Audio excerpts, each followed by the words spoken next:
A 58-year-old woman with failing lungs was lying on a hospital floor, clutching an oxygen tank like it was the last breath God would ever give her. The storm had knocked out half the power grid. The ER was overflowing. No one came. Then, a 23-year-old girl collapsed 3 feet away, lips turning blue, choking on air that wouldn't come. And that dying woman did something no doctor in that building could explain. She pulled the oxygen from her own nose, crawled across that cold tile floor, and pressed it into the mouth of a complete stranger. That stranger was her daughter. The daughter she hadn't seen in 23 years. The daughter she'd been told was dead. Let me rewind, because to understand what happened on that hospital floor, you need to understand the night that brought Nadine Holloway there in the first place. Winter Storm Avalon hit Atlanta on a Tuesday evening. Not the kind of winter storm Atlanta was used to. Not a dusting of ice on the overpass or a few inches of slush that shut down the schools for a day. This was a Category 3 ice storm that knocked out power to over 400,000 homes in 6 hours. Transformers blew across Fulton County like fireworks. Trees snapped under the weight of the ice and crashed through power lines, through rooftops, through windshields on I-85 during rush hour. Grady Memorial Hospital switched to backup generators at 7:14 p.m. By 8:30, those generators were already straining under the load of a building that was never designed to handle this many people at once. The emergency room was chaos. Not the organized chaos that ER doctors train for, the other kind. The kind where there are more bodies than beds, more emergencies than hands, more screaming than anyone can process. Car accident victims from the pileup on the interstate. Elderly patients pulled from apartments that had lost heat 3 hours ago. Children wheezing from the cold, the dust, the panic. A construction worker with a metal rod through his forearm. A pregnant woman in early labor who could not stop shaking. Room 4 was full. Room 5 was full. Room 6 had 2 patients in a space built for 1. The hallway became the waiting room, and the waiting room became a war zone. Nadine Holloway arrived at 9:47 p.m. Ambulance Bay 3. The paramedics wheeled her in on a gurney oxygen mask strapped to her face, portable tank hissing beside her. Her hands were gripping the side rails so hard her knuckles had gone pale. Every breath she took sounded like air being dragged through a wet paper bag. COPD exacerbation. Stage 3. The cold air had triggered a flare so severe that her oxygen saturation had dropped to 84% in her apartment before the neighbor heard her gasping through the wall and called 911. Nadine was 58 years old. She had been cleaning hotel rooms at the Marriott on Peachtree Street for 30 years. 30 years of bleach and ammonia and industrial-strength bathroom cleaner that she inhaled 8 hours a day, 5 days a week, in rooms with windows that didn't open. 30 years of breathing poison so that business travelers could sleep on fresh sheets. Her lungs had been paying the price for over a decade now, and tonight they were collecting in full. There were no beds. The triage nurse, a woman who looked like she hadn't slept in 2 days, made a quick assessment. Nadine was critical enough to need oxygen, not critical enough to bump the cardiac arrest in room 2 or the internal bleeding in room 7.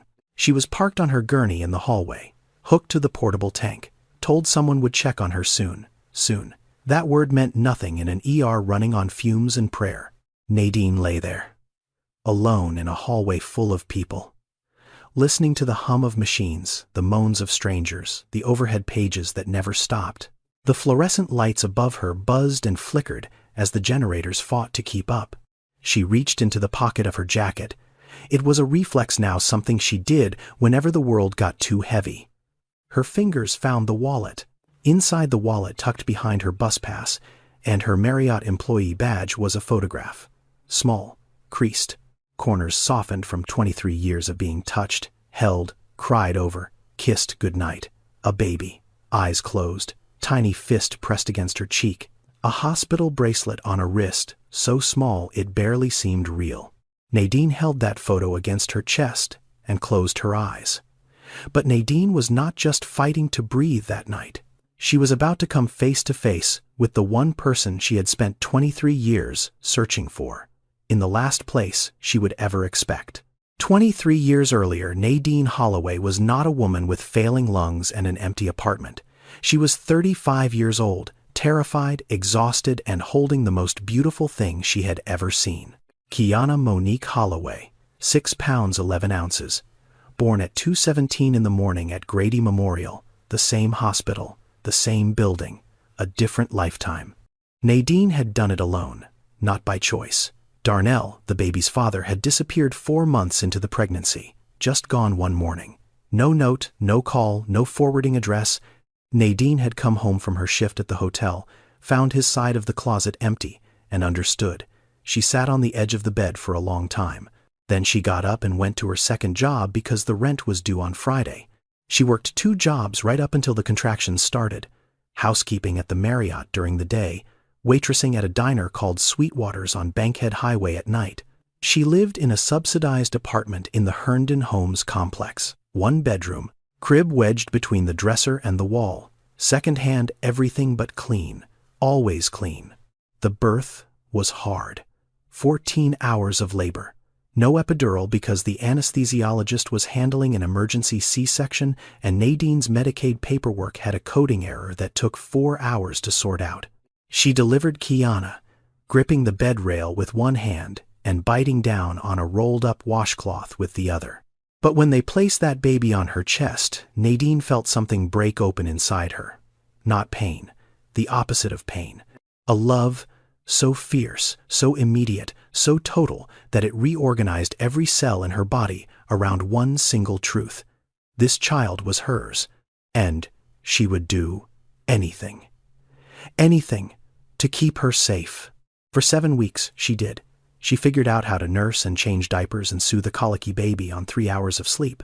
She carried Kiana to the neighbor's apartment every morning at 5 a.m. so Miss Opal could watch her while Nadine cleaned hotel rooms.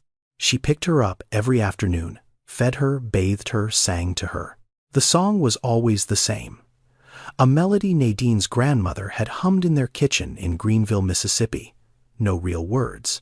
Just a tune that rose and fell like breathing, like heartbeats, like the rocking of arms that would never let go. Then the stairs happened. The back stairwell of the Marriott between the 4th and 5th floors. Nadine's shoe caught a wet step. Cleaning solution someone had spilled and not wiped up. She fell 9 stairs. Landed on her left side. Fractured her pelvis in 2 places. 3 months in the hospital.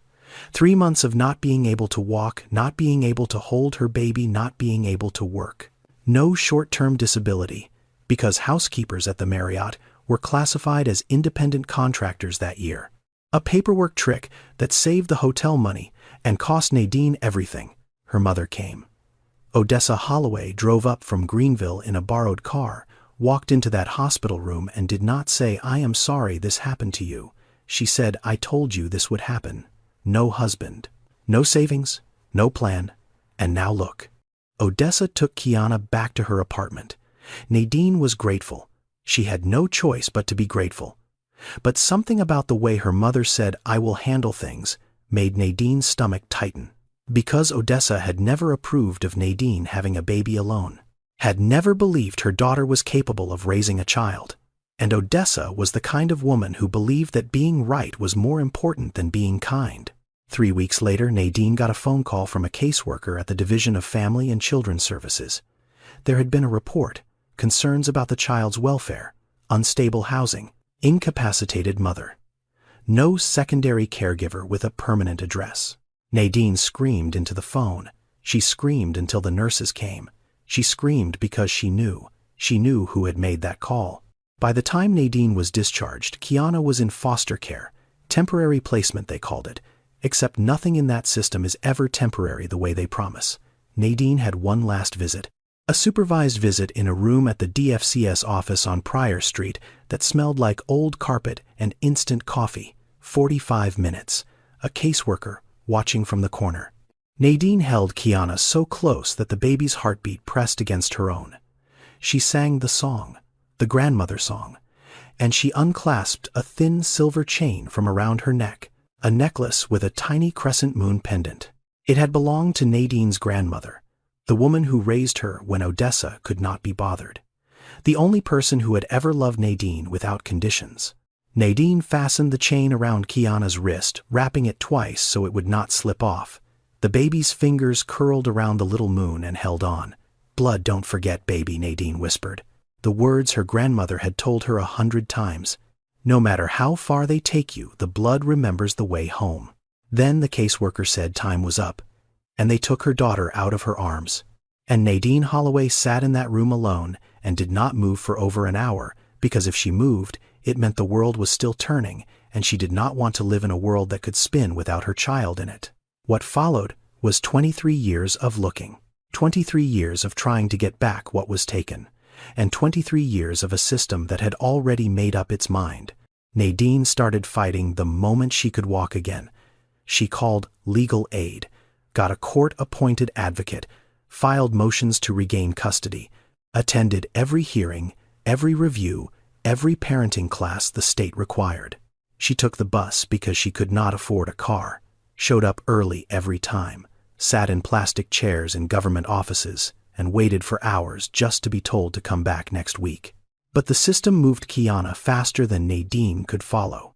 First foster home, then a second, then a third when the second family relocated to South Carolina. Every time Nadine tracked down an address, the address was already old. Every time she filed a request for visitation, the paperwork got lost or delayed or transferred to a different office in a different county. 4 years in the letter arrived. Kiana had been formally adopted by a family whose names were sealed by the court. Closed adoption, sealed records. Nadine had no legal right to know where her daughter was, what her new name was, or whether she was safe. Nadine sat on her apartment floor and read that letter 7 times. Then she folded it into a perfect square and put it in the same wallet pocket where she kept Kiana's baby photo. She carried both every day. The photo of what she had, the letter of what was taken. She did not stop looking. For 8 more years, she searched. She posted on reunion websites. She wrote to the court 4 times requesting the sealed records be opened, denied every time. She contacted organizations that help families separated by the foster system. She spent money she did not have on a private investigator who took her $300 and found nothing. Then came the phone call that broke her. Kiana would have been 15. A former caseworker, a woman named Deborah Sykes, who had handled Kiana's file years ago, called Nadine on a Tuesday evening. Her voice was careful, too careful. There had been an accident. The adoptive family. A car crash on a highway outside Savannah. Deborah said the words slowly, the way people do when they know the words will destroy someone. The child did not survive. Nadine dropped the phone. She did not pick it up again. She sat in her kitchen in the dark for 2 days. When she finally stood up, she was a different person. The searching stopped. The hoping stopped. The believing that the universe would give her daughter back stopped. What Nadine did not know, what she could not have known, was that Deborah Sykes had made a mistake, a clerical error. There were 2 children placed with that adoptive family. One had died in the accident. But it was not Kiana. Kiana had survived. Kiana was alive. She was 15 injured, but breathing, transferred to a different foster placement while she recovered. The correction was never made. Deborah Sykes retired 2 months later. The file was archived, and Nadine Holloway spent the next 15 years grieving a daughter who was not dead. She never married, never had another child. She went to work, came home, went to church on Sundays. Every year, on March 14th, she lit a candle and set it on the windowsill of her studio apartment. 1 candle, 1 flame, for the girl she believed was gone. And her lungs kept getting worse. 30 years of hotel chemicals had left their mark. The coughing started in her 40s. The inhaler came at 46. The nebulizer at 51. The portable oxygen at 55. COPD does not announce itself with a single moment. It creeps. It steals breath 1 molecule at a time until the person you used to be cannot climb a single flight of stairs without stopping. Nadine had buried her daughter in her heart 15 years ago.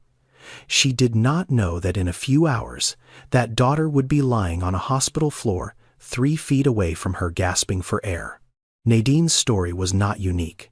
That is the part that should keep you up at night. Every year in America, roughly 400,000 children are living in the foster care system. 400,000. That is not a typo. That is more than the entire population of some American cities. Cleveland, Tampa, New Orleans. Imagine every single person in New Orleans being a child without a permanent home. Of those, 400,000, around 20,000 age out every year. That means they turn 18. They are handed their file, and they walk out the door into a world that expects them to function like adults when no one ever taught them how to be children first. No family to call on Thanksgiving. No bedroom to come home to when things fall apart. No safety net. Just a file number and a system that says good luck. Studies have shown that children who grow up in foster care experience PTSD at rates higher than combat veterans. Not similar. Higher. Think about that. A child who bounced between 4 homes before the age of 10 may carry the same invisible wounds as a soldier who survived a war zone. Except the soldier gets a flag and a thank you. The foster kid gets a case number. And the parents. The birth parents. The ones who lost their children not because they were monsters, but because they were poor, because they were sick, because they were unlucky enough to be broken at the wrong moment in front of the wrong person. The system was built to protect children, and it does, but it also separates families who could have stayed together if someone had offered a hand instead of a verdict. There are organizations working to change this. Groups that help reunite adult children with birth parents after sealed records are opened. Advocacy networks that fight for families before removal happens. Resources that most people never hear about because nobody tells this part of the story.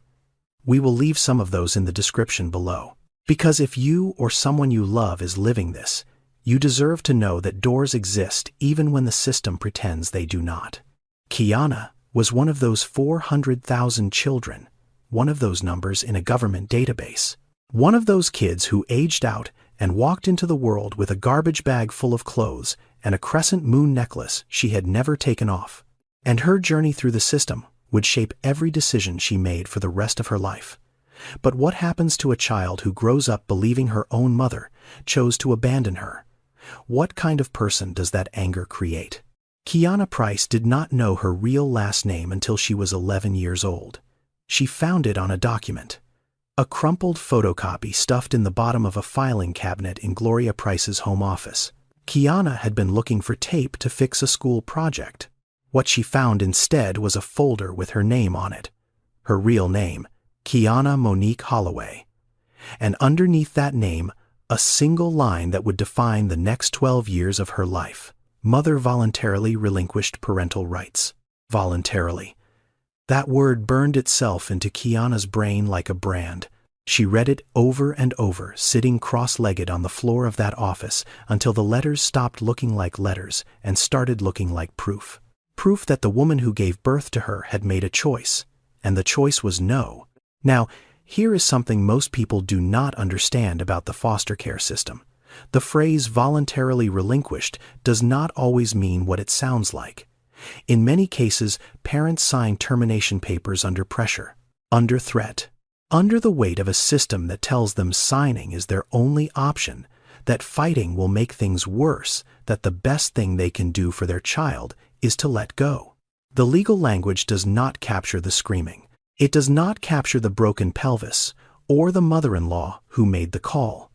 It captures a signature.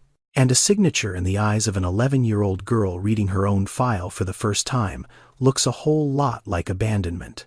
Kiana never told Gloria what she found. She put the folder back, went to her room, and something hardened inside her that day. Something that had been soft and waiting and still hoping clicked shut like a lock. Before the Prices, there had been 3 other homes. The first was a couple in East Point who kept 5 foster children in a 3-bedroom house and fed them cereal for dinner. Kiana was there for 8 months. She was 3 years old. She does not remember their faces, but she remembers the sound of the television that was always on, and the feeling of being one body among many interchangeable, replaceable. The second home was a single woman in College Park named Miss Yvette, who was kind but overwhelmed. Kiana stayed for 14 months. Miss Yvette braided her hair every Sunday and called her Sugar. Then Miss Yvette got sick, cancer, and Kiana was moved again. The third home lasted 6 weeks. The father drank. Kiana does not talk about the third home. Then came the Prices. Harold and Gloria Price of Decatur, Georgia. Harold was an electrician. Gloria was an office manager at a dental practice. They had no biological children. They had applied to adopt through the state, and Kiana arrived at their door when she was 6 years old, carrying a garbage bag with her clothes in it, and wearing a thin silver chain wrapped twice around her wrist with a tiny crescent moon pendant that she would not let anyone touch. The Prices adopted her officially at 7. They gave her their last name. They gave her a bedroom with lavender walls and a bookshelf and a nightlight shaped like a star. They gave her stability. What they did not give her was warmth. Gloria Price was not cruel. She was efficient. She made sure Kiana ate 3 meals a day, did her homework, went to the dentist twice a year. She signed permission slips and attended parent-teacher conferences and drove Kiana to school every morning in a car that smelled like peppermint air freshener and silence. But Gloria did not hug, did not say I love you, did not ask Kiana how she felt about anything. Gloria treated motherhood like a job she had applied for and received, and she performed her duties with the same careful competence she brought to scheduling root canals. Harold was softer. He taught Kiana to ride a bike, took her fishing once at Lake Lanier. But Harold died of a heart attack when Kiana was 12, and after that, the Price household became a place of routine and quiet, and 2 people who shared a roof, but not a language for grief. Kiana's teenage years were fire. Not the kind that burns a house down, the kind that burns inside and leaves no visible mark. She fought with teachers, skipped classes, got suspended twice, talked back to Gloria with a sharpness that made the older woman flinch. But she never failed a class, never dropped below a B, because Kiana was angry, not stupid, and she understood, even at 15, that her brain was the only thing the system had not managed to take from her. She graduated from Peachtree Ridge High School with a 3.2 GPA. Gloria attended the ceremony, sat in the 3rd row, clapped politely, did not cry. Kiana moved out 2 weeks later, got a studio apartment in Clarkston with a roommate she found on the internet, got a job as a certified nursing assistant at Sunrise Gardens, a nursing home on Memorial Drive.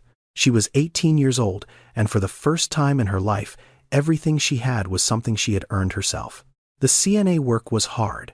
12-hour shifts, changing adult diapers, feeding people who could not feed themselves, holding the hands of people whose own children never visited.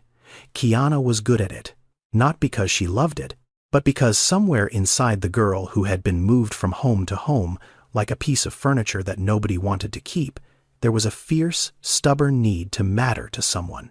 Even if those someones were strangers, even if they would forget her name by morning, the contradiction never occurred to her, that she spent her days caring for people she did not know while refusing to forgive the one person she was biologically connected to. She cared for strangers with patience and gentleness and skill, and she carried her birth mother's memory like a stone in her shoe, always there, always sharp.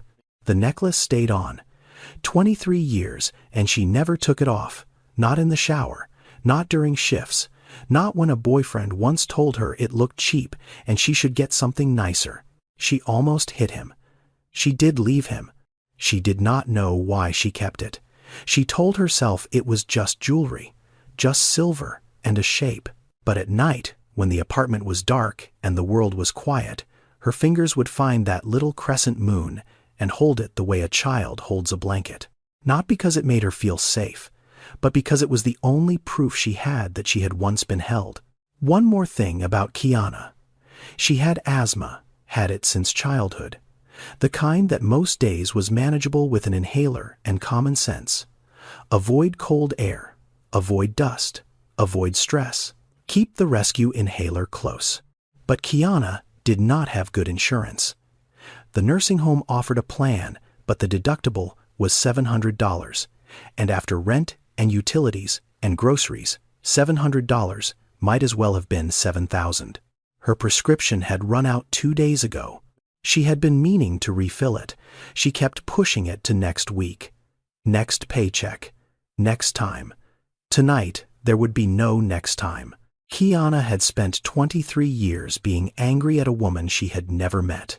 Tonight, that woman was going to save her life, and Kiana would not even know it was her. Kiana's shift at Sunrise Gardens ended at 11:15 p.m. She had worked 14 hours straight because Tamika called in sick and nobody else would cover. Her back ached. Her feet were swollen. She smelled like latex gloves and the lavender lotion she rubbed on Mr. Patterson's hands every night before bed because he said it reminded him of his wife. The storm had been building all evening. She had watched it through the nursing home windows while she did her rounds. The sky turning that ugly shade of green-gray that means something bad is coming. The wind picking up. The parking lot lights swaying. By the time she clocked out and walked to her car, the first wave of ice was already coating the windshield. Kiana sat in the driver's seat and turned the key. The engine coughed, turned over. The heater blew cold air that would take 10 minutes to warm up. She pulled out of the parking lot and onto Memorial Drive, and that is when the world turned white. Ice. Everywhere. The road was a mirror. She could feel the tires losing grip every few seconds, that sickening slide that makes your stomach drop. Trees were down on Candler Road. A traffic light was swinging from one wire, blinking yellow into the void. She saw 2 cars in a ditch near the interstate on-ramp, emergency flashers blinking like distress signals. Nobody was coming to answer. She was not going to make it home. She knew that after the first mile. Her apartment in Clarkston was 20 minutes away on a good night. Tonight, it might as well have been in another state. Grady Memorial Hospital appeared on her left. The parking lot was chaos. Ambulances lined up 3 deep. People walking through the ice toward the ER entrance hunched against the wind. But it was a building, with walls and heat, and a roof that was not about to collapse under the weight of frozen rain. Kiana pulled into the lot, found a space near the back, cut the engine, and that is when her chest tightened. It started small, the way it always did, a tickle at the back of her throat. A slight resistance when she inhaled, like breathing through a straw that was slowly getting narrower. She reached for her purse, found the inhaler, pressed it to her lips, clicked. Nothing. Empty. The plastic made a hollow, useless sound against her mouth. She pressed again and again. 3 clicks, 3 nothings. The cold air was flooding the car now that the engine was off. Cold air and asthma are enemies. The bronchial tubes constrict. The mucus thickens. The airway narrows. Kiana knew all of this because she had lived with it for 23 years, and she knew that what was happening right now was not the manageable kind. Her breathing shortened. Each inhale pulled less air than the one before. Her fingers started tingling. The edges of her vision got soft. She needed a nebulizer treatment. She needed medication. She needed to get inside that hospital. Kiana opened the car door. The ice wind hit her face like a slap. She stumbled across the parking lot, one hand on her chest, the other gripping her car keys so hard, the metal bit into her palm. Every step was a negotiation with her lungs. Breathe. Step. Breathe. Step. Do not stop. If you stop, you sit down. If you sit down, you do not get up. She made it through the ER doors. The waiting room was standing room only. She found the registration desk. Gave her name. Told them she was having an asthma attack. Severe. No inhaler. The triage nurse looked at her, looked at the screen, showing 67 patients ahead of her, and made a decision. We'll get you back as soon as we can. Take a seat in the hallway. I'll flag you for respiratory. The hallway. The same hallway where Nadine Holloway was lying on a gurney with an oxygen mask and a photograph of a baby she believed was dead. Kiana was given a plastic chair, blue, hard, cold. She sat down and tried to breathe. Tried to slow the panic. Tried to remember the techniques the school nurse had taught her when she was 9. Pursed lip breathing, in through the nose, out through the mouth, slow, controlled. But there was nothing controlled about what was happening inside her chest. The wheezing was audible now. The kind of wheeze that makes people nearby look away because they do not want to acknowledge that someone next to them is in trouble. Her oxygen levels were dropping. She could feel it in the way her thoughts were getting fuzzy, the way the fluorescent lights above her seemed to pulse and swim. The hallway smelled of disinfectant and fear. Have you ever been in a room full of people and still felt completely alone? That is where Kiana was, 3 feet from her mother, and neither of them knew it. Then the lights went out. Not a flicker. Not a brownout. A full, total blackout that swallowed the hallway like a mouth closing. The backup generators had been running at maximum capacity for over 3 hours, powering the ICU, the operating rooms, the ventilators, keeping critical patients alive. Something had to give, and what gave was everything else. The hallway plunged into darkness. The only light came from the emergency exit signs, those small red rectangles that glowed at each end of the corridor like the eyes of something watching from far away. Dim, barely enough to see your own hand in front of your face. The sounds changed instantly. Without the hum of the overhead lights, without the steady drone of the ventilation system, the hallway became a different place. Raw, primal, every sound amplified. The moaning of patients, the shuffling of feet, someone crying softly near the far wall, a child asking for her mother in a voice that could break stone. And then the running started. Nurses and doctors moving fast, flashlights cutting through the dark in sharp white beams, not coming toward the hallway, moving away from it, toward the ICU, toward the patients on ventilators who would die in minutes without power, toward the operating room where a surgery was still in progress. The hallway was being left behind, triaged out, not abandoned, not exactly but deprioritized in the brutal arithmetic of emergency medicine where you save the ones you can lose fastest and hope the others hold on. Nadine felt the darkness settle over her like a weight. Her oxygen tank was still working, portable, battery-operated flow regulator. It did not need the hospital's power grid, but everything else was gone. The call button clipped to her gurney was dead. The monitor that had been tracking her oxygen levels was blank. She was alone in the dark with her tank and her failing lungs, and the photograph in her pocket. Her SPO2 was at 88%. She knew the number because the last reading before the blackout had been 88, and she knew from years of living with COPD what that number meant. It meant she was surviving, but not by much. It meant the oxygen tank was doing its job, but just barely. It meant that if anything changed, if the flow rate dropped, if the tank ran low, if she removed the cannula for even a few minutes, the number would fall. And below 80 things got bad fast. Below 75, the brain started to starve. Below 70, the heart started to struggle. She lay still, tried to stay calm, tried to breathe slowly and evenly and not waste oxygen on panic. And then she heard it. Not immediately. It crept in between the other sounds of the hallway, between the moaning and the crying and the distant shouting of medical staff, a sound that was different from all of those, worse than all of those. A wheeze, but not a normal wheeze, not the mild whistle of someone with a cold or the raspy snore of someone sleeping in an awkward position. This was a sound Nadine knew in her bones. The high-pitched, desperate, narrowing airway sound of someone whose lungs were closing, someone who was drowning. Not in water, in air that would not come. It was the sound of someone suffocating 3 feet away from her, in the dark. Nadine had lived with bad lungs for 15 years. She knew every shade of breathing. She knew the difference between discomfort and danger. She knew the difference between a bad night and a last night. And what she was hearing right now was not a bad night. It was a last night.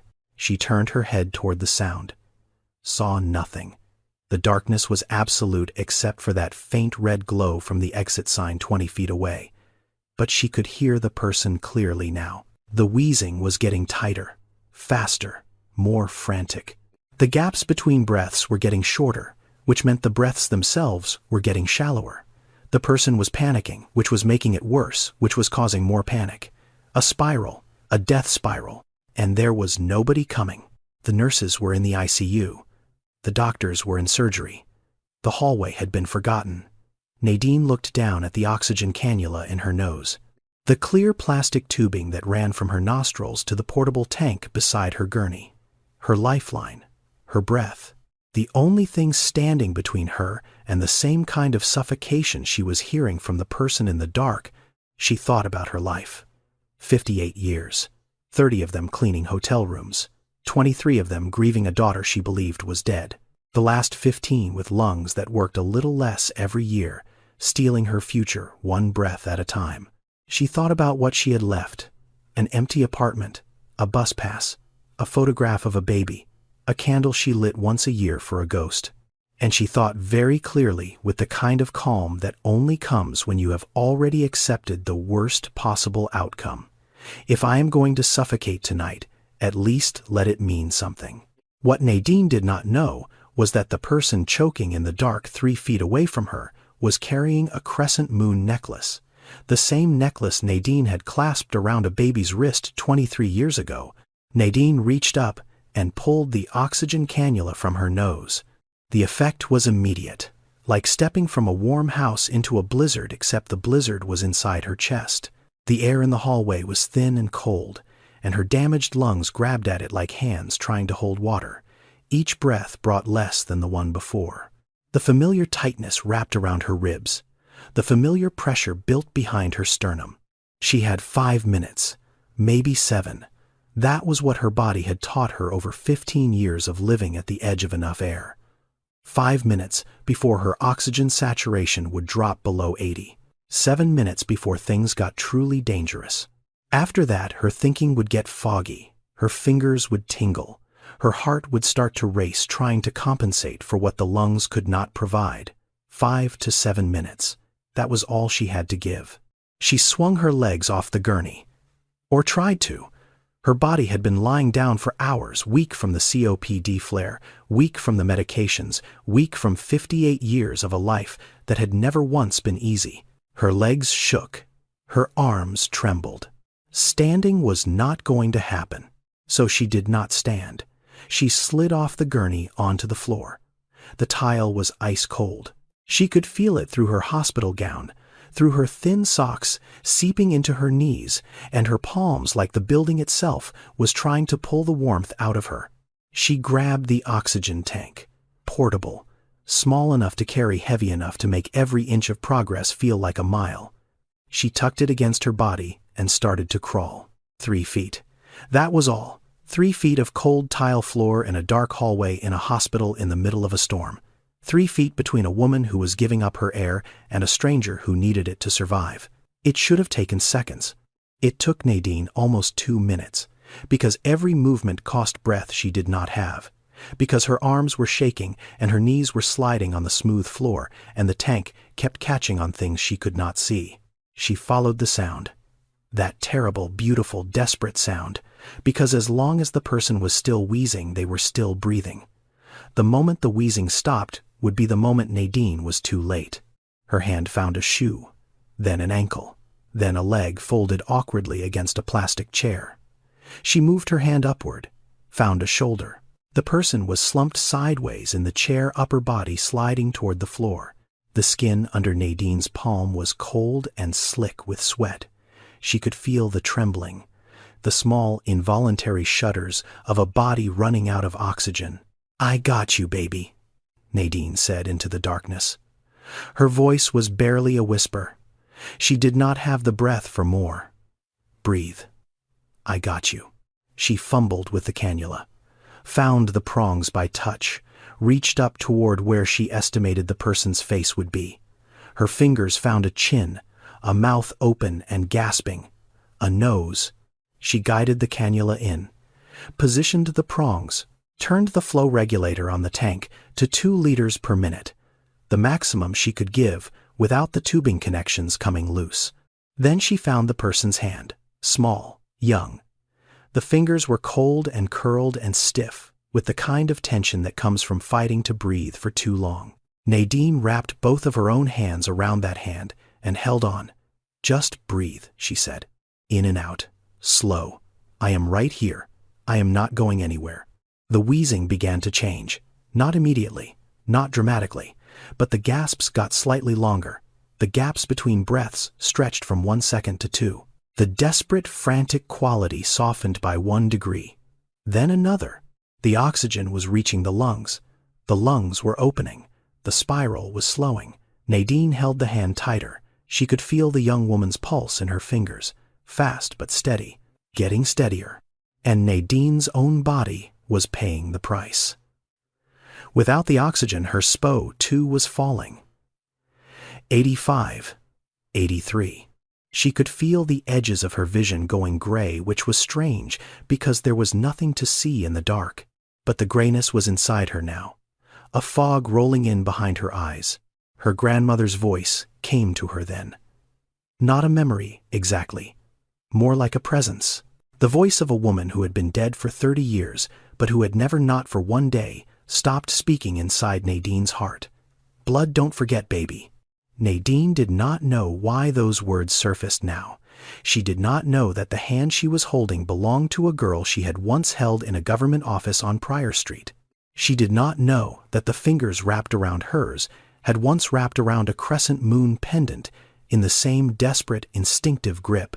She did not know that the lungs she was saving with her own last breaths carried the same genetic weakness as hers, passed down from mother to daughter, like a curse and a connection, like a thread the system could not cut. She knew none of this.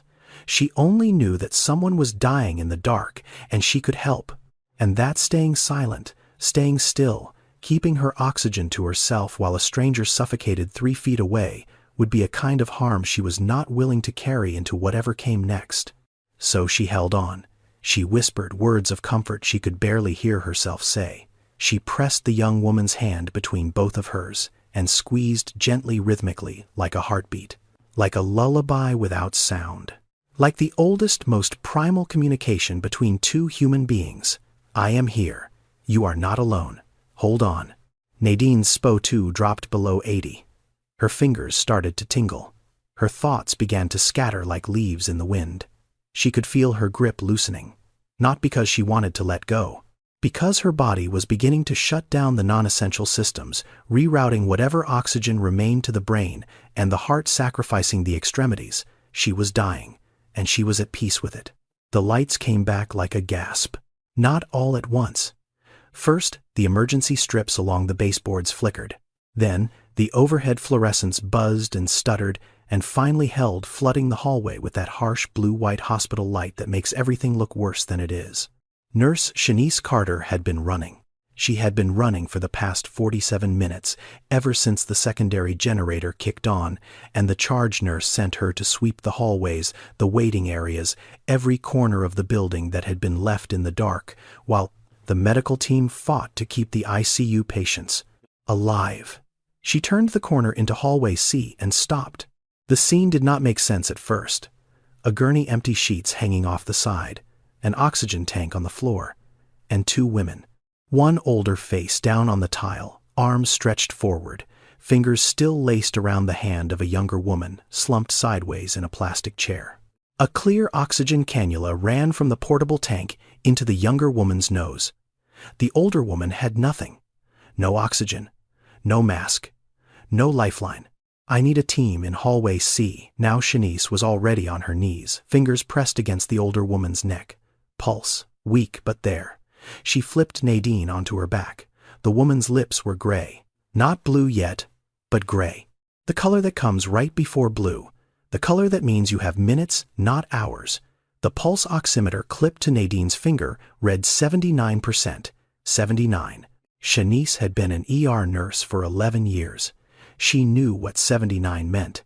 It meant the organs were starving. It meant the heart was working 3 times harder than it should to push oxygen-depleted blood through a body that was shutting down. It meant that another 3 minutes in this hallway without intervention, and they would be coding this woman on the floor. The team arrived. 2 nurses and a respiratory tech. They lifted Nadine onto the gurney, reconnected her oxygen, cranked the flow to 6 liters, started a line, drew blood gases. Within 90 seconds, the monitor was beeping a steady rhythm, and Nadine's SPO2 began its slow climb back toward survivable numbers, 81, 83, 86. Beside her, a second nurse was assessing Kiana. The nebulizer was prepped in under a minute.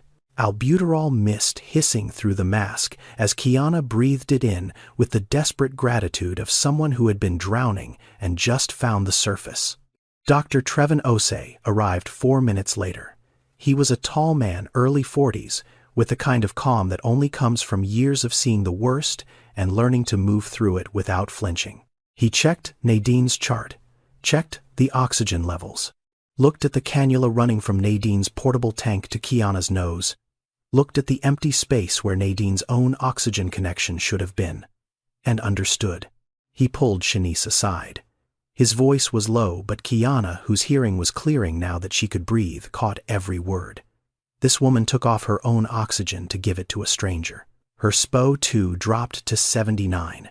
Another 3 minutes, and we would be looking at cardiac arrest. She crawled off the gurney and across the floor to reach this girl, in the dark, with stage 3 COPD. Shanice shook her head slowly. In 11 years, I have never seen anything like that. Neither have I, Dr. Osei said quietly. Kiana was breathing easier now. The albuterol was opening her airways, and the oxygen was doing what oxygen does, bringing color back, bringing clarity back, bringing the world into focus one breath at a time. She turned her head toward the voice she had heard in the dark. The voice that had said, "I got you, baby." The voice that had kept her from slipping under. "Who gave me the oxygen?" Kiana asked. Her voice was raw, scratchy, like she had been screaming for hours, which in a way her lungs had been. Shanice pointed to the gurney across the narrow hallway. "That lady right there." She pulled the oxygen out of her own nose, crawled across the floor in the dark and put it in yours, nearly killed herself doing it. Kiana looked. For the first time she saw Nadine clearly. Under the fluorescent lights with the oxygen mask now covering the lower half of her face, Nadine Holloway looked exactly like what she was. A 58-year-old woman, with skin the color of deep brown earth, weathered and thin, silver hair pressed flat against her head from hours on the gurney, hands rough and cracked at the knuckles folded across her chest, eyes closed, still unconscious. Kiana stared at her for a long time. She did not recognize this woman, had no reason to. She had never seen her mother's face, not in a photograph, not in a memory, not even in a dream. Nadine Holloway was a name on a document and a wound in her chest, and nothing more. But something happened in that moment that Kiana could not explain, something that had nothing to do with recognition and everything to do with something older, deeper, something that lived in a place below memory and beyond reason she did not know yet, but her body did. Something deep in her chest tightened, not from the asthma, not from the medication, from something older, something the blood remembered. Dr. Osei came back to check on Kiana an hour later. He pulled a stool beside her bed, which was really just a gurney with a pillow, and sat down with the kind of directness that said he was not here for small talk. "You are a CNA," he said, "not a question." He had seen it on her intake form. "Yes, sir.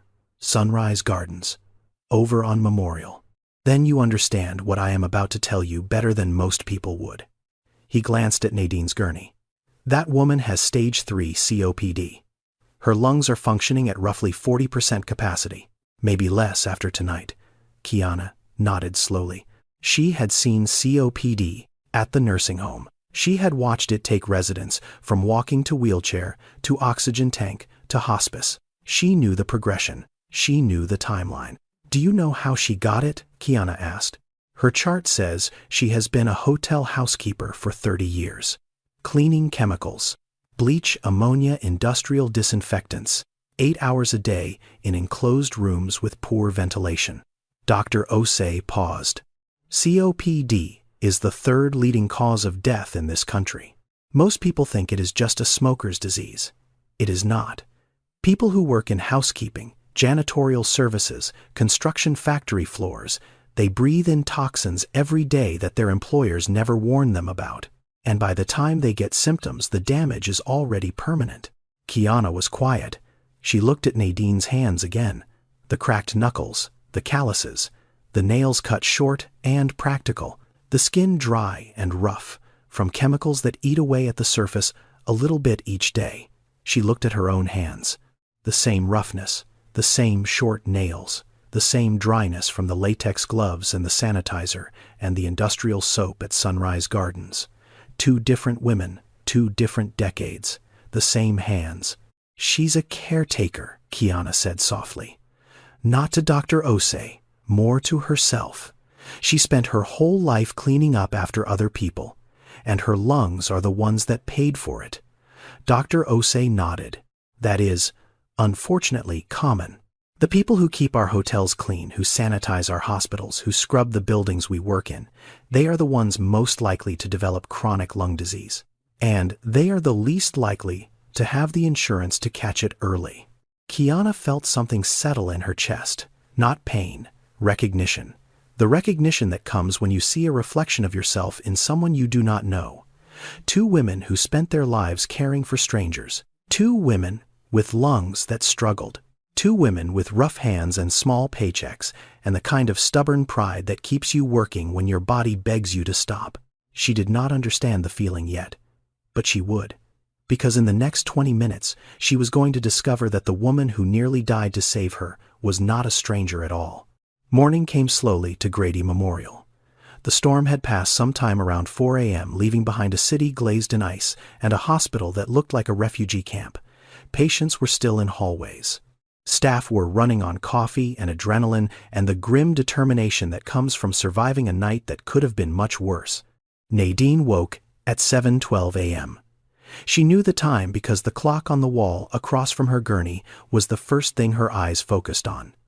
7:12. She was alive. The oxygen was flowing. Her chest hurt, but it was the familiar hurt, the COPD hurt, not the dying hurt. She lay still for a while, listened to the sounds of the hospital coming back to life around her. The beeping of monitors, the squeak of shoes on tile, the distant ringing of a phone that nobody was answering. Then she heard movement to her right, close, someone adjusting something near her head, a hand reaching past her shoulder to check the flow meter on her oxygen tank. Careful, practiced. The movements of someone who had done this before. Kiana had been awake since 6. She had been watching Nadine breathe for the past hour, watching the rise and fall of the older woman's chest, counting the breaths the way she counted breaths for her patients at Sunrise Gardens, making sure the rhythm stayed steady, making sure the oxygen was flowing, making sure the woman who had saved her life was still alive. When Nadine's eyes fluttered open, Kiana was already on her feet. Instinct, CNA instinct. Check the patient. Assess. Adjust. "Good morning," Kiana said. "How are you feeling? Your oxygen is running fine. I checked it a few minutes ago." Nadine blinked. The world was blurry for a moment, then it sharpened. A young woman standing beside her bed, 23 maybe. Dark skin smooth where Nadine's was weathered. Large brown eyes. A wide mouth that looked like it was built for smiling, but had forgotten how. Wearing the same hospital gown Nadine was wearing, which meant she was a patient too. And around her neck, resting against her collarbone, glinting in the flat morning light that came through the window at the end of the hallway, was a silver chain with a tiny pendant, a crescent moon. Nadine stopped breathing, not because her lungs failed, because her heart recognized something her mind had not caught up to yet. That chain, that pendant. The specific way the crescent curved the tiny scratch on the bottom edge from when Nadine's grandmother had dropped it in the kitchen sink 40 years ago. The way it caught the light, turning it into a small, sharp star on the wearer's skin. She had bought that chain at a pawn shop on Mitchell Street for $9.50. She had worn it every day for 7 years. She had unclasped it with shaking hands in a room that smelled like old carpet and instant coffee, and placed it around a baby's wrist because it was the only thing of value she had left to give, and she needed her daughter to carry something of her into whatever life was waiting. Nadine's hand began to tremble. Then her arm. Then her jaw. A shaking that started in one place and spread through her entire body like a current, like electricity, like the opposite of the cold that had nearly killed her hours ago, where Nadine said. Her voice cracked. She tried again. "Where did you get that necklace?" Kiana's hand went to her throat reflexively, the way it always did when someone mentioned the necklace. a protective gesture, an instinct older than language. This, she touched the crescent moon. I have had it since I was a baby. It is the only thing I have from before. From before what? From before the system. Before foster care. Kiana's voice got careful, the way it always did when this subject came up. Guarded, measured. My birth mother left it for me. At least that is what they told me. Nadine could not speak. The sounds were there somewhere in her throat, but they could not get past the wall of 23 years that had suddenly collapsed inside her chest. She was crying, not the quiet kind, not the tears rolling down the face kind, the other kind, the kind that comes from a place so deep it does not have a name, the kind that shakes your whole body and makes sounds that are not quite human because the grief they carry is not quite survivable. 23 years. She had carried the weight of this loss for 23 years. She had lit candles on birthdays for a girl she believed was in the ground. She had touched a photograph every night before sleep and whispered good night to a ghost. And that ghost was standing in front of her alive, breathing, wearing a crescent moon necklace and checking her oxygen levels with the practiced hands of a caretaker. Kiana stepped back, alarmed. "Ma'am, are you okay? Should I call the nurse?" "What is your name?" Nadine forced the words out between sobs. Each one cost her breath she could not afford to spend. "Please, tell me your name," Kiana, the young woman said slowly, confused now, watching this stranger fall apart in front of her. Kiana Price. The room went silent. Even the monitors seemed to hold their breath. "Your birthday," Nadine whispered. "Is it March 14th? Kiana went still, completely still. The kind of still that happens when every cell in your body stops at the same time because the brain has received information it does not know how to process. How do you know that Kiana's voice was different now? Not careful, not guarded. Sharp. "How do you know my birthday? Who are you?" And Nadine Holloway looked up at the daughter she had been told was dead, the daughter she had searched for and mourned and lit candles for, and never not for one single day. Stopped loving, and she said the only words that mattered. "Kiana, I am your mother. I am Nadine Holloway. If you were expecting a hug, you do not know this story yet. If you were expecting tears of joy and music swelling and two people falling into each other's arms like the credits are about to roll, you do not know Kiana Price. Because Kiana did not hug her, she did not cry.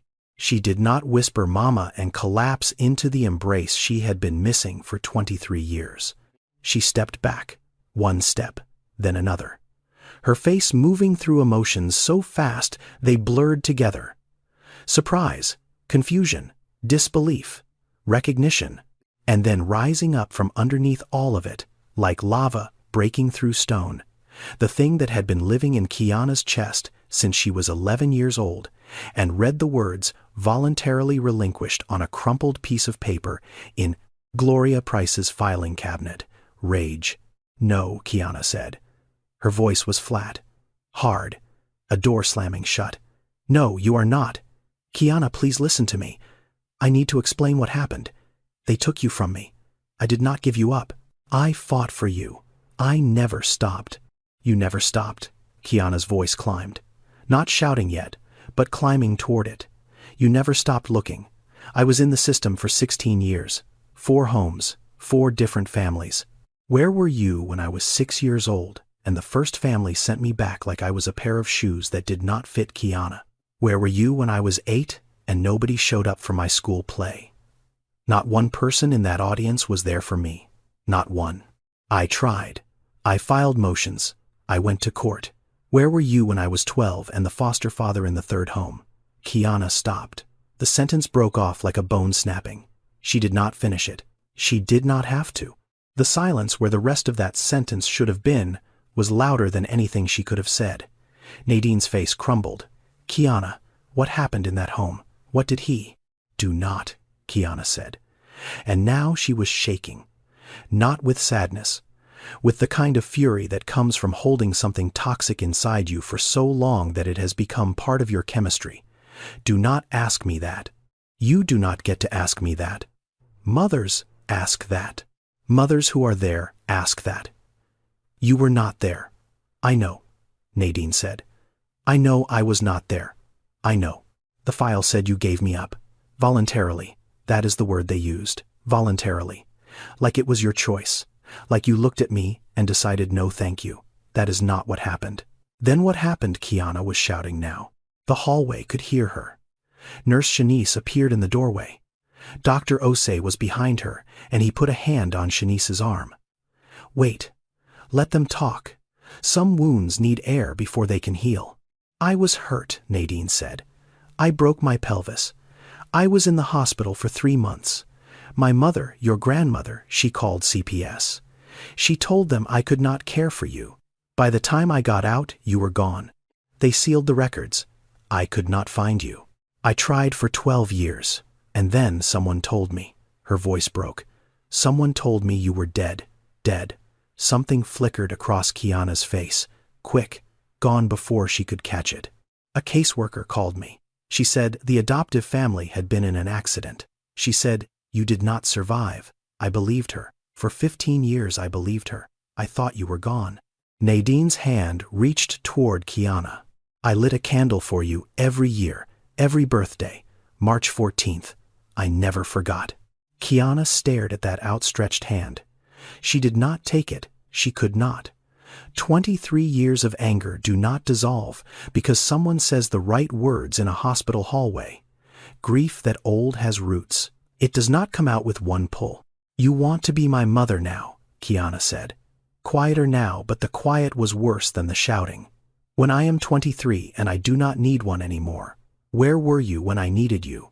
She turned and walked out of the room, through the hallway, past the nurse's station, through the double doors that led to the waiting area.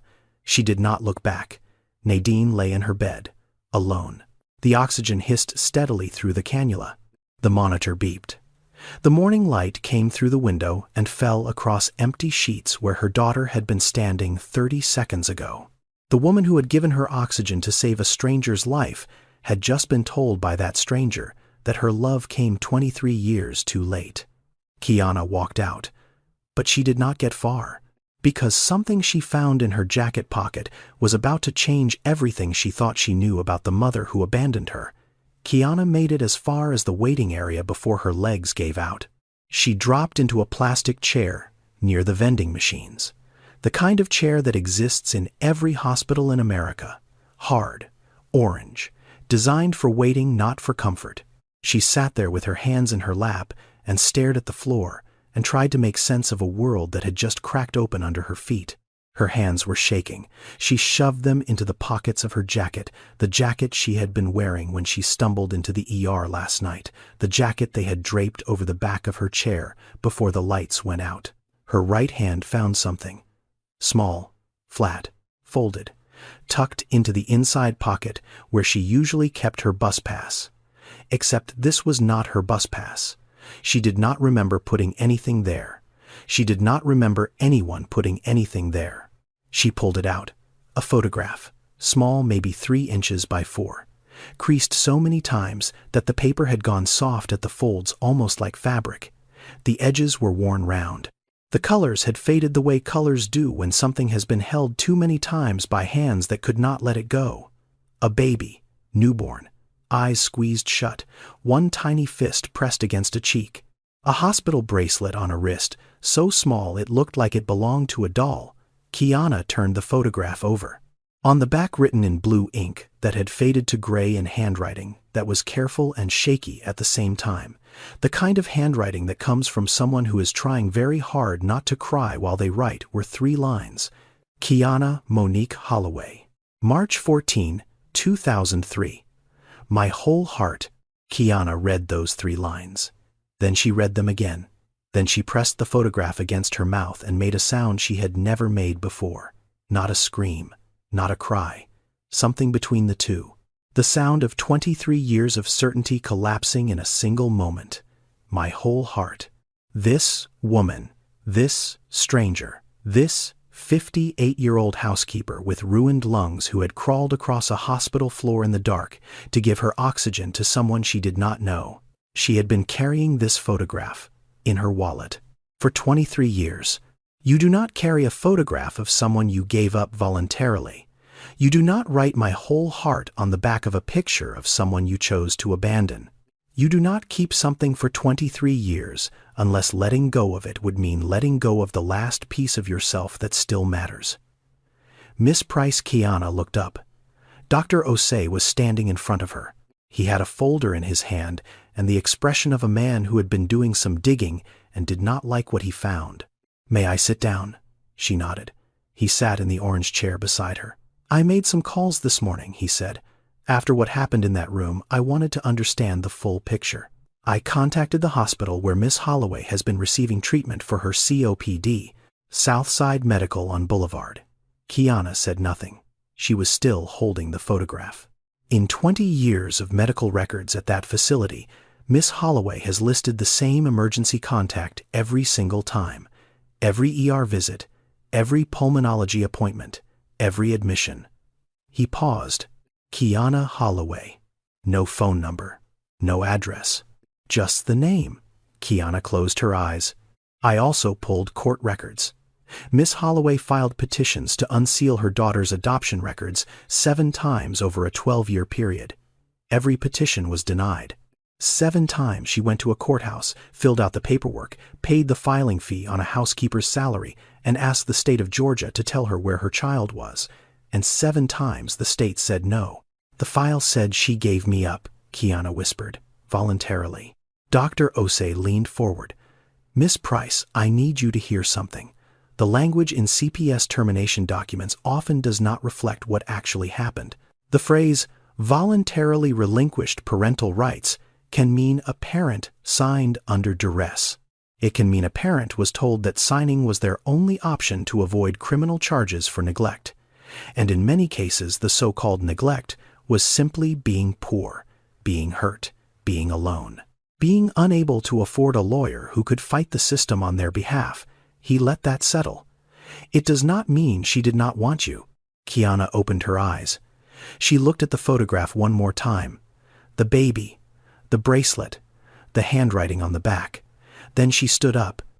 She walked back through the double doors, down the hallway, past the nurse's station where Shanice looked up but said nothing, past the room where a man was snoring with a cast on his arm, past the supply cart and the hand sanitizer dispenser and the whiteboard with room assignments written in blue marker.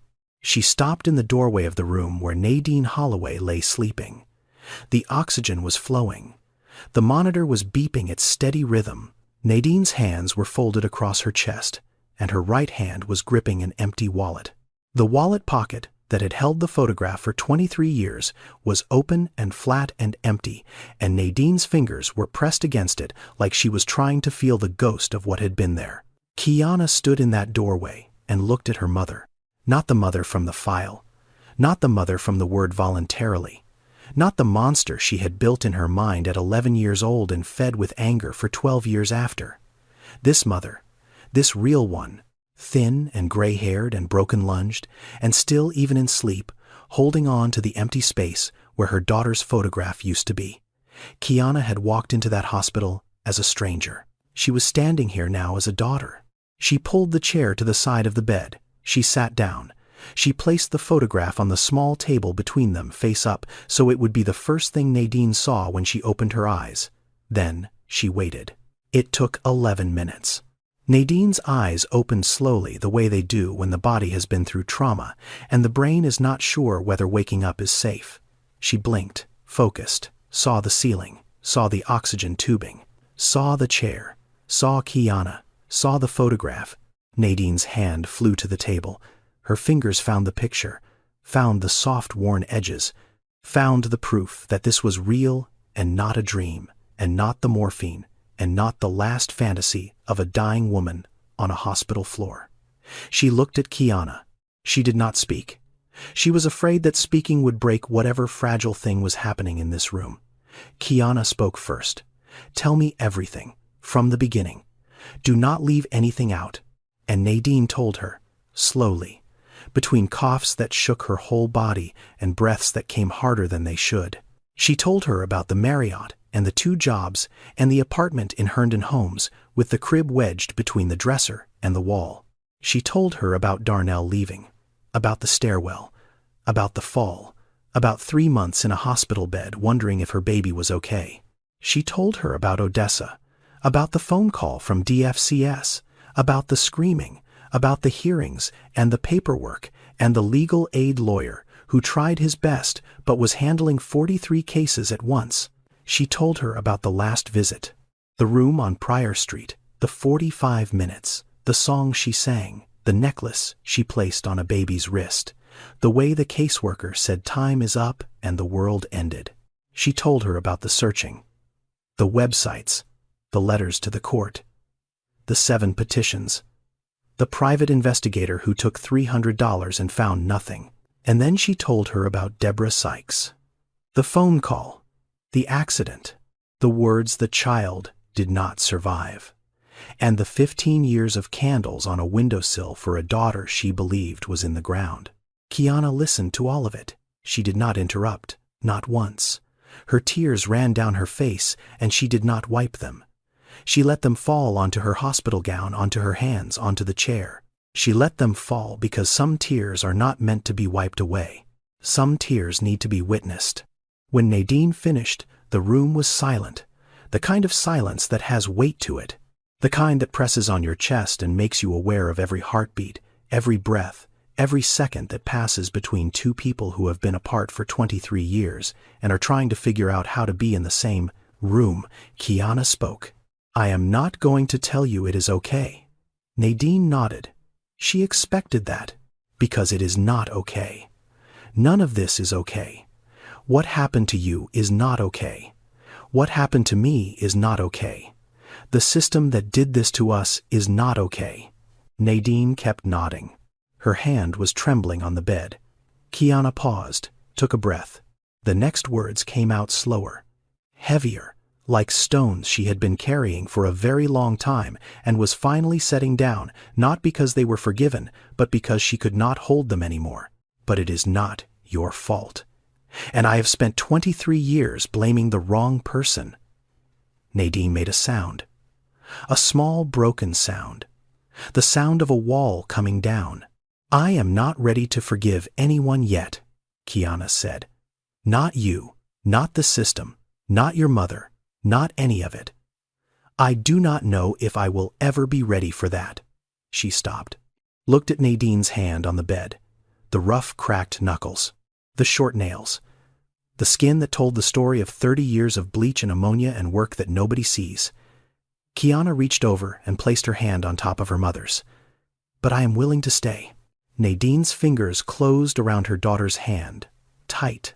The way you hold something you have been reaching for across 23 years of darkness and distance, and sealed records, and wrong phone calls and candles that burned for a ghost who was alive. They sat like that. Neither spoke. The monitor beeped. The oxygen hissed. The morning light moved across the floor in a slow golden line. Then Nadine whispered, barely audible, more breath than voice. "My grandmother used to say something. She used to say, 'Blood don't forget.' No matter how far they take your child, the blood remembers the way home." Kiana looked at her mother's face, at the tears still drying on the weathered cheeks, at the oxygen cannula, at the eyes that were looking at her like she was the sunrise after the longest night in history. "Maybe she was right," Kiana said. Neither of them let go. The story of what happened in Hallway C during the blackout spread through Grady Memorial the way stories spread in hospitals. Quietly at first, nurse to nurse, then louder, resident to attending, attending to administrator. By noon on Wednesday, there was not a person on staff who had not heard some version of it. Shanice told it best. She was in the break room standing by the coffee machine with a cup she had not touched, talking to 2 nurses from the day shift who had asked her what happened. In 11 years of ER nursing, Shanice said, "I have seen people fight. I have seen people scream at us. I have seen people threaten lawsuits because the wait was too long. I have seen family members demand things that are medically impossible and then blame us when God says no." She paused. "But I have never, not once, Seen someone pull the oxygen out of their own nose and give it to a stranger. She was at 79% when I found her. Her lips were gray. She was 3 minutes from coding on that floor. And she was holding that girl's hand like nothing else in the world mattered. Dr. Osei heard the story differently. He heard it the way a doctor hears things, through the lens of what could have been, what should have been caught, what the system failed to do. He found Shanice after her shift. I keep thinking about what she said, about the foster care, about the sealed records, about the caseworker who told her the child was dead. That is not a medical problem, Dr. Osei. No, he said, it is not, and that is exactly the problem. He was quiet for a moment. We spend so much time in medicine trying to fix the body. Blood pressure, oxygen levels, lung capacity, numbers on a screen. But sometimes what is broken is not the lungs or the heart, it is the space between people, and no machine in this hospital can fix that. He ordered Nadine and Kiana to be placed in the same room. Not standard protocol. The charge nurse raised an eyebrow. Dr. Osei raised one back. These two women almost died in the same hallway last night. One of them is the other one's mother. They have not seen each other in 23 years. I am not separating them to make the room assignments cleaner. Put them together. They were put together. Room 9. 2 beds. 1 window. A view of the parking lot, which was still covered in melting ice. Then, Dr. Osei did one more thing. He called the hospital's social work department, not to report a problem, to request a resource. A social worker named Denise Cartwright came to room 9 that afternoon. She was not there to investigate. She was not there to fill out forms that would separate anyone from anyone else. She was there because Dr. Osei told her that 2 women in his care needed help finding their way back to each other after the system had spent 23 years keeping them apart. Denise brought information. Organizations that specialize in reuniting families separated by the foster care system. Legal resources for unsealing adoption records, which is now possible in a growing number of states. Therapists who specialize in reunion trauma because finding someone you lost is not the end of the pain. It is often the beginning of a different kind of pain, the kind that comes with reckoning, with truth, with learning to love someone you were taught to hate. She left her card on the table between the 2 beds, next to the photograph of a baby that said, "My whole heart." But Nadine's story was not over yet. Her lungs were failing. The COPD was not going to reverse itself because her daughter came back. And the decision Kiana was about to make would determine whether their reunion lasted days or years. Kiana walked out the front entrance of Grady Memorial and stopped. The storm was gone. The sky was that pale washed-out blue that comes after something terrible has passed through and left the world looking brand new and bruised at the same time. Ice was melting off the trees in the parking lot. Water dripped from the awning above the entrance in a steady rhythm that sounded almost like music. She sat down on a metal bench near the ambulance bay. The bench was cold and wet, and she did not care. She needed air, real air, not hospital air, not oxygen tank air, not the recycled air of a room where 23 years of grief had just been unpacked in an hour. She pulled out her phone, scrolled to a name she had not called in months. Gloria Price. She pressed the green button before she could talk herself out of it. 3 rings. 4. Then the voice. Careful. Measured. The same voice that had told Kiana to eat her vegetables and finish her homework for 16 years without ever once saying, "I love you." Kiana, it has been a while. I know, Mrs. Price. I am sorry to call so early. Something happened. I found her. My birth mother. She is here, in the hospital. She was here the whole time.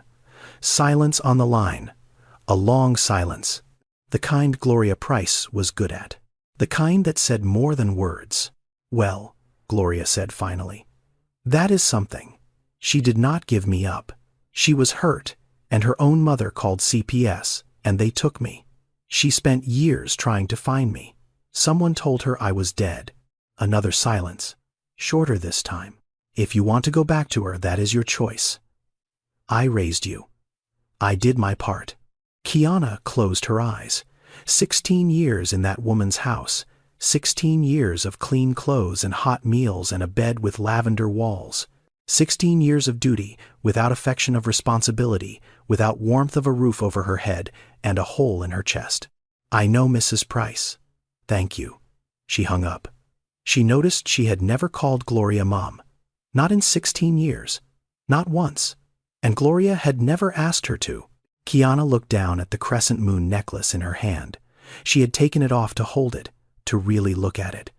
The silver was tarnished. The chain was thin in places where years of wearing had worn it almost through. The little moon caught what was left of the morning light and threw a tiny bright spot onto her palm. She thought about all the nights in all those foster homes when she had lain awake and looked out the window at the moon. She used to imagine that her real mother was somewhere out there looking at the same moon, thinking of her, missing her. She used to hold the necklace and pretend it was a telephone, a connection, a string between two people who could not find each other. Then she had read the file, voluntarily relinquished, and the moon stopped being a connection. It became evidence, a souvenir from a woman who chose to leave. But that was not what happened. The file was wrong. The word was wrong. The whole story she had built her anger on was wrong. And last night, in the dark, on a hospital floor, a woman she did not know pulled the oxygen from her own lungs and crawled across cold tile to press it into the face of a stranger. Not because she knew it was her daughter. She did not know. She did it because she heard someone who could not breathe. That was enough. That was the whole reason. Kiana stood up. She looked at the front doors of the hospital. She could walk away, get in her car, drive back to Clarkston, go to work tomorrow, pick up where she left off. Anger was familiar. Anger was comfortable. Anger did not ask you to be vulnerable. Walking away was the easiest thing in the world. She walked back inside, through the waiting room, down the hallway, past the nurse's station, into room 9. Nadine was awake, staring at the ceiling, eyes red, hands folded on her chest.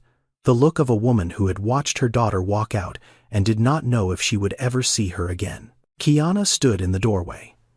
Nadine turned her head. Their eyes met. Nobody spoke for a long time. "I do not know how to be a daughter," Kiana said. Her voice was steady, but her hands were not. "I never learned. Nobody taught me that. But I know how to take care of people. I have been doing it for 5 years. So let me start there." Nadine's face crumbled. Not the dramatic kind. The quiet kind. The kind where the tears just come and you do not try to stop them because stopping them would take strength you no longer have. Kiana pulled the chair to the bedside. She sat down. She reached over and checked the oxygen cannula, adjusted the flow meter, 2 liters per minute. She straightened the tubing where it had gotten kinked near the pillow. Then, she took Nadine's pulse the way she took pulses at Sunrise Gardens, 2 fingers on the wrist, counting, professional, practiced. Her hands were shaking the whole time. For the first time in 23 years, Nadine was being taken care of by her own daughter. And for the first time in 23 years, Kiana was taking care of someone who actually belonged to her. 6 months later, Nadine Holloway's studio apartment on the south side of Atlanta looked almost the same as it had for the past decade. Same faded couch, same kitchen table with the wobbly leg, same oxygen concentrator humming in the corner like a mechanical heartbeat that never stopped.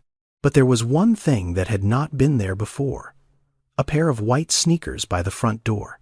Size 7, the kind with the thick soles that nurses and CNAs wear because they spend 12 hours on their feet. They showed up 3 times a week, usually around 8 p.m., after the evening shift at Sunrise Gardens. Kiana came on Tuesdays, Thursdays, and Saturdays. She brought groceries on Tuesdays, checked Nadine's medications on Thursdays. Saturdays were the hard days. Saturdays were for talking. The relationship was not easy. It was not a movie. There were no violins. There was no moment where everything clicked into place and the credits rolled. Some visits were good. Kiana would cook something simple. Nadine would sit at the table and watch her daughter move through the kitchen and feel something so enormous in her chest that she had to look away or it would swallow her. They would eat. They would talk about small things: work, weather, the leak in the bathroom ceiling that the landlord still had not fixed. Some visits were not good. Some visits Kiana sat in the car for 15 minutes before she could make herself walk up the stairs. Some visits the old anger rose up like a tide, and she would go quiet for the entire evening, unable to speak without saying something she would regret. Some visits Nadine cried so hard from guilt that Kiana had to hold her and whisper "breathe" the way Nadine had whispered it on a hospital floor in the dark. But they came back. Every time. That was the thing. No matter how hard the visit, no matter how thick the silence or how sharp the memory, they came back. Kiana had enrolled at Atlanta Technical College. Respiratory therapy program. 2 years. She told Nadine about it on a Thursday, standing in the kitchen stirring a pot of soup that was boiling too fast. "I watched you fight for every breath," Kiana said. She did not look up from the pot. "I watched those nurses keep you alive. I watched, Dr. Osei, explain what was happening to your lungs like it was just another chart, just another patient, just another Tuesday. But it was not just another Tuesday. It was my mother. And I want to be the person who does that for someone else's mother." Nadine did not say anything for a long time. Then she said, "Your grandmother would have liked that." "Which one?" "The one you never met, my grandmother. The one who gave me the necklace." Nadine had started writing. A journal. Not for herself, for Kiana. She wrote 1 page every day in a composition notebook she bought at the dollar store. Each page covered 1 day of the 23 years they had been apart. What she did, what she felt, what she tried, what failed, the court filings, the websites, the letters, the candles. "So you will know," Nadine told Kiana when she showed her the first notebook already half full. "Even if I am gone someday, even if these lungs finally give out, you will know that there was never a single day I did not think of you. Not one." On a Saturday evening in October, Nadine and Kiana sat on the small balcony of the studio apartment. It was barely a balcony, more of a concrete ledge with a railing and 2 plastic chairs. But it faced west, and you could see the sky. Nadine breathed through her oxygen cannula. The concentrator hummed inside. Kiana sat beside her legs, pulled up the crescent moon necklace resting in her open palm. The moon was out, a crescent, thin and silver and hanging low over Atlanta, like it had been placed there on purpose. "Your great-grandmother gave me that necklace," Nadine said. Her voice was softer now, softer than it had been 6 months ago, not weaker, just gentler, like someone who has stopped bracing for impact. She said, "The moon disappears every month, but it always comes back whole." I think she meant us. Kiana looked at the moon, then at the necklace, then at her mother. Maybe she meant that some things just take longer to come back. They sat in silence. The good kind. The kind that does not need to be filled. The kind that only exists between 2 people who have survived something together and are still learning what that means. Somewhere in the quiet, Nadine whispered the words one last time. Not to Kiana, not to the moon, to the grandmother who had been right all along. Blood don't forget. The blood remembers the way home. Thank you for following Nadine and Kiana's story all the way to the end. Before you go, I want to be honest with you about something. This story is fiction. Nadine and Kiana are not real people, but the issues their story touches are very real. The foster care system in America separates thousands of families every year, and many of those separations happen not because parents are dangerous, but because they are poor, sick, or alone at the wrong moment. COPD kills over 150,000 Americans annually, and the people most at risk are often the ones doing the invisible work, cleaning hotel rooms, scrubbing floors, breathing chemicals, so the rest of us can sleep in clean sheets. If you or someone you know is searching for a birth family, organizations like the Adoptees' Rights Law Center and Adoption Search and Reunion Registries exist to help. If you are concerned about your lung health, especially if you work in housekeeping, cleaning, construction, or manufacturing, please talk to a doctor. COPD can be managed when it is caught early. I want to share one more thing. I wrote this story because I believe we live in a world that makes it too easy to walk past people without seeing them. Nadine was invisible for 23 years, not because she was hiding, but because nobody bothered to look. Every day in hospitals, in shelters, in break rooms, in hallways that nobody remembers to check when the lights go out, there are people carrying stories we will never hear. Unless we ask, unless we listen, unless we stop long enough to see the person standing right next to us. If this story made you think about someone you have lost touch with, a parent, a child, a sibling, an old friend, maybe today is the day you reach out. Maybe today is the day you make the call, or send the letter, or knock on the door you have been avoiding. If this story moved you, if it made you feel something, if it made you think differently about the people we overlook, please subscribe to this channel and share this video with someone who needs to hear it. And leave a comment telling me this. Have you ever found someone you thought you had lost forever? Or is there someone you are still looking for? I want to hear your story. Until next time, take care of the people next to you, even the ones you do not recognize yet. They might be closer than you think.